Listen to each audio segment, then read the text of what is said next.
Hi, everybody. This is Gary Dean, and this is our nightly video report for Wednesday, March 15th, 2017.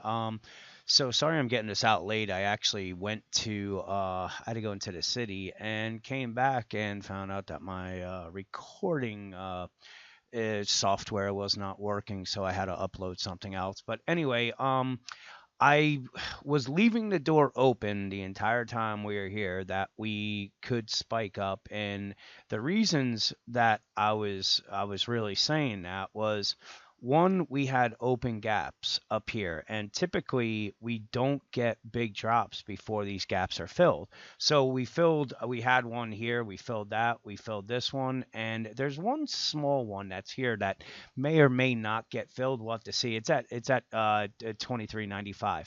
But the thing is that I've been leaving the door open with was that this was I thought the wave four would come down a little bit lower, but anyway, that this could be our wave four and this is going to be our wave five.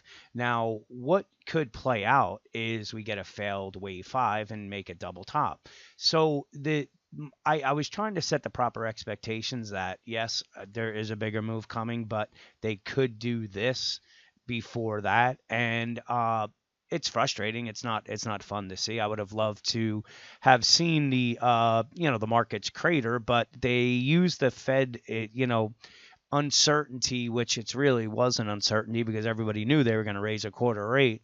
I guess the fact that they didn't say they were going to do four got things bullish, but the point I want to make is that I was leaving the door open for this. So am I 100% surprised? No. Do I wish I would have kind of altered some of my positions? Yeah, but it still does not change the overall pattern, which the next move should be to the downside. And I'm going to show you a couple things and then go to the Thinkorswim, the stock charts to just to show you some other things that I see playing out. So anyway, you can see we're getting real close to the overbought levels here. We made this low without bullish divergences. That's kind of been the norm, so I'm not really too surprised about that. But if we look at a 15-minute chart, this was the gap that I was talking about that was unfilled. Now, this may be one here. I'm not sure. So if they head up, we would just anticipate that they're probably going to come and close this 23.95. Now, the big move today, we had some bearish divergences that were setting up there, and this got wiped out. So we could see a pullback and then back up again. That would set up to 15-minute bearish divergences. But this is the thing that I really want to show you. So remember, I had, this was the first resistance zone, and we made it up to that and then came back down again. I said if they make it through that, then they're going to go to this resistance zone and then to this one. So we made it right to the top of, say, the third layer of resistance, but we didn't get to the 78% retracement level. So why is that important? Well, typically your wave twos, and this looks like it's just an ABC move heading into your into a 78% retracement level.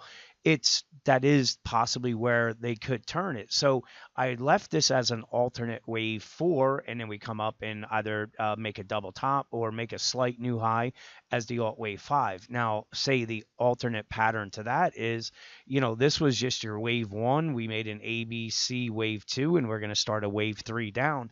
And the reason why that would actually, I wouldn't be surprised to see something like that happen is if we look at the VIX here, it's been pinned down to the bottoms. It actually was down, I think something like in 9% today. So we have the VIX that's at or near the lows as the S&P is at the highs. But this is the chart that I really wanted to show you. Excuse me. Now, you have your VIX, you have your VXX, and then you have your put call ratio.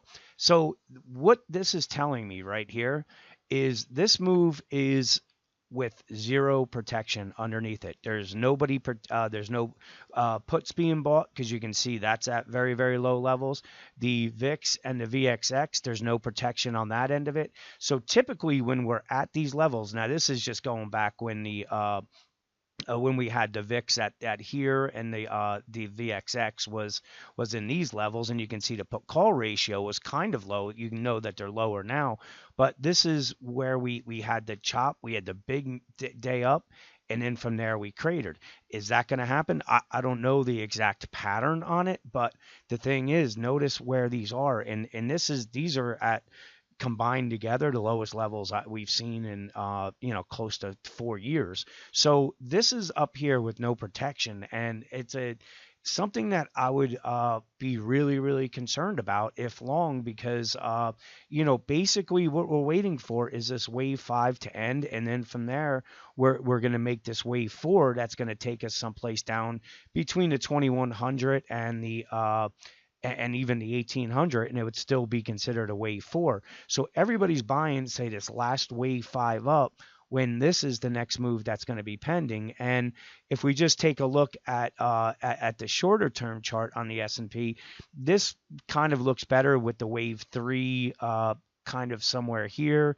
This would be the four, and now we're making the five. But as I've been saying, until these highs are taken out, this very well could be the high. So that makes things pretty dangerous, because everybody could be buying the breakout and it never comes. And now remember what I showed you, there's no protection with this move right here. So they're running without with no safety net. So today, wasn't fun to watch. I would have much rather seen it down 20, being, I'm short, but I've been kind of relaying the message where, if we get the strength, use it to build a short position. The overall pattern has not changed. Even with the big move today, it still could be a wave two up with a larger wave three that's going to be pending. And the fact that they ran the markets up on the Fed raising a quarter point when everybody knew they were going to do that, it's kind of one of those, it seems like a bait and switch where nobody really understands why the markets went up or what was going on, but they just jumped on because they thought the train was leaving, and that train was leaving without any kind of safety net underneath it,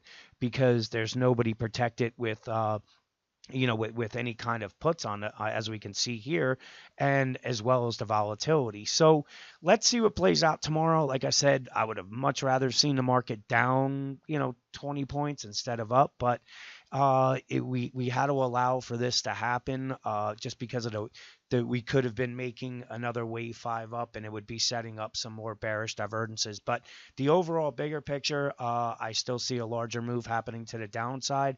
We just got to let this complete, and when it does, it's probably going to be coming fast and furious. So with that, have a great night, and I'll talk to you guys tomorrow.